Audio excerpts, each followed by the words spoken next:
కృష్ణానది జలాలను Srisailam back water నుంచి నల్లగొండ జిల్లాలోని ఫ్లోరైడ్ ప్రభావిత ప్రాంతాల ప్రజలకు అందించడం కోసం ఉద్దేశించిన ప్రాజెక్టే SLBC Srisailam left bank canal. ఈ ప్రాజెక్టు 2005లో మొదలైంది. 44 కిలోమీటర్ల సొరంగ మార్గం గుండా సొరంగం లోపల నుంచి నీటిని తీసుకుపోవడం ఈ ప్రాజెక్టు యొక్క ముఖ్య ఉద్దేశం. 1700 కోట్లతో ప్రారంభమైన ఈ పనులు 4600 కోట్లకు పెరిగింది అంచనా. ఇంకా పనులు 32 కిలోమీటర్ల మేర పూర్తయినప్పటికీ కూడా మిగతా 9 కిలోమీటర్ల మేర పూర్తి కావాల్సి ఉంది. ఆ 9 కిలోమీటర్ల మేర పనులు ప్రారంభిస్తున్న సమయంలో ఫిబ్రవరి 22వ తేదీ ఈ ప్రమాదం జరిగింది. ఆ ప్రమాదంలో మొత్తం 40 మంది ఉన్నారు. ప్రమాదం జరిగిన సందర్భంలో 32 మంది ఉరుకులు పరుగులు పెట్టుకుంటూ 3 సార్లు ఆ స్లైడింగ్ జరిగినప్పుడు ఒకసారిగా పేలుడు శబ్దం జరిగినప్పుడు వెనక్కి రావడం జరిగింది. ప్రాణాలు అరచేతిలో పెట్టుకుని పరుగులు పెట్టుకుంటూ ఆ వెనక్కి వచ్చినటువంటి 32 మంది కాకుండా 8 మంది లోపల చిక్కుకున్నారు. టీబీఎం బ్రేక్ అయిపోయింది. ఆ 150 మీటర్ల పొడవున్నటువంటి టీబీఎం మిషన్ అంతా కూడా టన్నెల్ బోర్ మిషన్, ఆ టన్నెల్ బోర్ మిషనే మనం చూస్తున్నాం. ఈ ఎంతైతే నల్లమల కొండలు ఎంత ఎత్తుగా ఉంటాయో ఆ ఎత్తులో ఉన్నటువంటి ఆ ఏరియాను డ్రిల్ చేసుకుంటూ ఆ సొరంగాన్ని తవ్వుకుంటూ పోయి ఆ మిషన్ టీబీఎం మిషను కరెక్ట్గా ఇక్కడ నుంచి ఈ స్పాట్ నుంచి ఏదైతే ఇన్లెట్ కనిపిస్తూ ఉందో ఎస్ఎల్బీసీ ప్రధానమైనటువంటి మార్గం ఈ లోక ట్రైన్ గుండానే వెళ్తారు. ఆ ట్రైన్ గుండా లోపలికి ట్రాక్ మీద వెళ్తూ 14 కిలోమీటర్ దగ్గర ఈ ఆపరేషన్స్ జరుగుతున్న సందర్భంలో ప్రమాదం జరిగింది. సో ఆ ప్రమాదం జరిగిన సందర్భంలో టీబీఎం బ్రేక్ అయ్యి మొత్తంగా ఈ కొండ లోపల చిక్కుపోయినటువంటి పార్ట్ ఫ్రంట్ పార్ట్లో ఉంటే మిగతా పార్ట్ అంతా కూడా ఒకసారిగా కొలాప్స్ అయ్యి వెనుక భాగం అంతా కూడా తునకలైపోయింది. మనం ఆ ఐరన్ పార్టికల్స్ ఎంత చెల్లాచెరువుగా పడిపోయినాయో మనం క్లియర్గా చూస్తున్నాం. వాటికి సంబంధించినటువంటి శిథిలాలు, శకలాలు, అవశేషాలన్నీ మనకి ఇక్కడ స్పష్టంగా కనిపిస్తున్నాయి. సో గ్యాస్ కట్టర్లు, ప్లాస్మా కట్టర్లు, థర్మల్ కట్టర్ల ద్వారా రైల్వే సిబ్బంది, సౌత్ సెంట్రల్ రైల్వే సిబ్బంది అంతా కూడా ఈ గ్యాస్ కట్టర్ల ద్వారా వాటిని కట్ చేసి మనం ఇక్కడ చూస్తున్నటువంటి ఏదైతే ట్రైన్ ఉందో ఈ ట్రైన్ గుండానే బయటికి తీసుకొచ్చారు. బయటికి తీసుకొచ్చి బయటకు రూట్ క్లియర్ చేయడం వల్ల లోపల సహాయ చర్యలకు చాలా ఈజీ వాతావరణం ఏర్పడుతుంది. మనం ఈ లోకో ట్రైన్ గుండానే 14 కిలోమీటర్ల దూరం వెళ్తే యాక్సిడెంట్ జరిగిన ప్రదేశం ఉంటుంది. ఆ ప్రదేశం నుంచి ఏదైనా మనకు కావాల్సిన అక్కడ ఉన్నటువంటి బయటికి పంపించాలంటే మనం రైట్ సైడ్ చూస్తున్నాం కన్వేయర్ బెల్ట్. ఆ కన్వేయర్ బెల్ట్ గుండానే మట్టిని బయటికి పంపించే ప్రయత్నం చేశారు. సిల్టింగ్ అనేది దాని గుండానే చేస్తారు. సో ఆ 14 కిలోమీటర్ల నుంచి వచ్చే కన్వేయర్ బెల్ట్ ద్వారా బయటికి పూర్తిగా టన్నెల్ బయటికి ఆ మట్టిని తరలిస్తారు. ఆ చాలా పేరుకుపోయినటువంటి మట్టి పూడిక వల్ల విపరీతమైనటువంటి డీసిల్టింగ్ పేరుకుపోయింది. అది చాలా సహాయచర్యలకు ఆటంకంగా మారుతుంది. సో ఆ ఎంటైర్ వాటరింగ్, డీవాటరింగ్ చేస్తూ అట్లాగే డీసిల్టింగ్ చేస్తూ సహాయచర్యలు చాలా ముమ్మరంగా కొనసాగుతున్నాయి. ఇంకా కేవలం 16వ రోజు ప్రమాదం జరిగిన తర్వాత 16వ రోజు మాత్రమే ఒక డెడ్ బాడీని రికవరీ చేయడం జరిగింది. అది పంజాబ్కు చెందిన గురుప్రీత్ సింగ్. ఆయన ఎరెక్టర్ ఆపరేటర్గా ఉన్నారు. ప్రమాదం జరిగిన సందర్భంలో ఫ్రంట్ సైడ్లో ఉన్నటువంటి క్యాబిన్లో ఉన్న 4గురిలో ఆయన ఒకరు. ఆయన మృతదేహాన్ని అత్యంత కష్టపడి సాహసోపేతంగా రెస్క్యూ బృందాలన్నీ కూడా ఇన్వాల్వ్ అయ్యి అటు గ్యాస్ కట్టర్ల ద్వారా టీబీఎం సంబంధించినటువంటి రేకులన్నింటినీ కూడా కట్ చేస్తూ స్టెప్స్ని కట్ చేస్తూ బయటికి తీయడం జరిగింది. సో పంజాబ్కి ఆయన మృతదేహాన్ని తరలించారు. మిగతా వాళ్ళ జాడ కోసం, ఆచూకీ కోసం ప్రయత్నాలు కొనసాగిస్తున్నాయి. అందులో ఇంకా 3 మృతదేహాలు ఉండొచ్చన్న భావన వ్యక్తమవుతుంది. సో ఆ నేపథ్యంలో అందులో గురుప్రీత్ సింగ్తో పాటు పనిచేసినటువంటి జనరేటర్ ఆపరేటర్ సన్నీ సింగ్, ఈయన జమ్మూ కాశ్మీర్ సంబంధించిన వ్యక్తి. ఆయనతో పాటు మనోజ్ కుమార్ ఇంజనీర్, శ్రీనివాస్ ఇంజనీర్, వీళ్ళిద్దరు కూడా ఉత్తరప్రదేశ్ సంబంధించిన వాళ్ళు.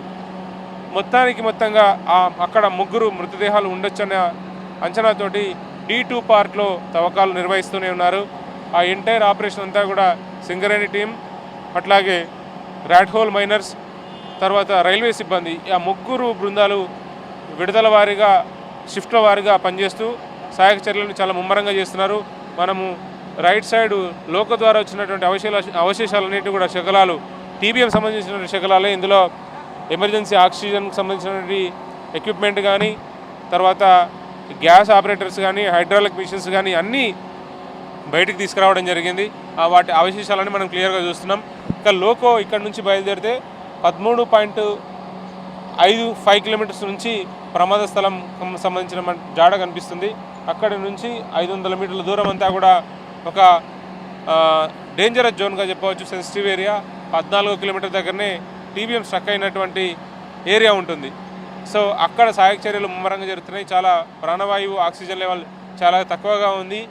సో గ్యాస్ కట్టర్లు వాటి ద్వారా ఉన్నటువంటి ఏదైతే పొల్యూషన్ ఉందో ఆ పొల్యూషన్ కూడా అక్కడ నుంచి బయటికి రాకపోయినప్పుడు కూడా వాటినన్నిటిని కూడా ఓవర్కమ్ చేస్తూ రెస్క్యూ బృందాలన్నీ కూడా నిరంతరం ఈ ఏదైతే ఆపరేషన్ ఉందో ఆపరేషన్లో పాల్గొంటున్నారు. ఎస్ఎల్బీసీ టన్నెల్లో రెస్క్యూ ఆపరేషన్స్ జరుగుతున్నటువంటి ఏరియాలో ఎట్లాంటి వాతావరణం ఉంటుందో మనకు కళ్ళకు కట్టే విధంగా ఎన్డీఆర్ఎఫ్ టీం రూపొందించినటువంటి ఐ స్కెచ్ ఆఫ్ టన్నెల్ అనేది మనకు క్లియర్గా ఎక్స్ప్లెయిన్ చేస్తుంది. ఇందులో వాళ్ళు ఇచ్చినటువంటి ఈ డయాగ్రామ్ ఏదైతే ఉందో చాలా క్లియర్గా ఎక్స్ప్లెయిన్ చేస్తుంది. ఇందులో మొత్తం డేంజరస్ స్పాట్ 14th కిలోమీటర్ దాకా ఎట్లాంటి వాతావరణం ఉందో మనకు క్లియర్గా అర్థమవుతోంది.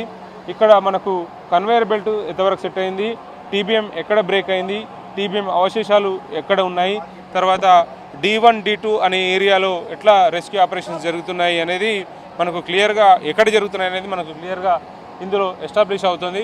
మనం ఇక్కడ టీబీఎం టన్నెల్ బోర్ మిషన్ ఒక్కసారిగా మనకు స్టార్టింగ్ ఇక్కడ ఎక్స్కావేషన్ జరుగుతుంది. టీబీఎం మూవ్ అయిన తర్వాత మనకు కొల్లాప్స్ అయిన తర్వాత టీబీఎం ఫ్రంట్ పార్ట్ ఇక్కడ స్ట్రక్ అయింది, బ్యాక్ పార్ట్ అంతా ఈ ఏరియాలో ఉండిపోయింది. ఆ శిథిలాలు శకలాలన్నింటినీ కూడా ఎక్కడ చెల్లాచెదరుగా పడిపోతే వాటన్నిటిని బయటికి తీసుకొచ్చే ప్రయత్నం చేస్తున్నారు.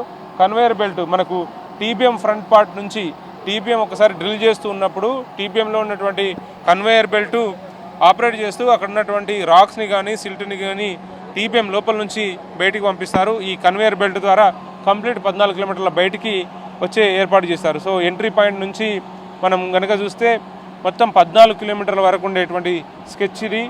సో ఇక్కడ నుంచి ఆపరేషన్ 1 ఆపరేషన్ 2 D1 D2లో సర్చ్ ఆపరేషన్స్ రెస్క్యూ ఆపరేషన్స్ ఏ విధంగా కొనసాగుతున్నాయో మనకు అర్థమవుతుంది.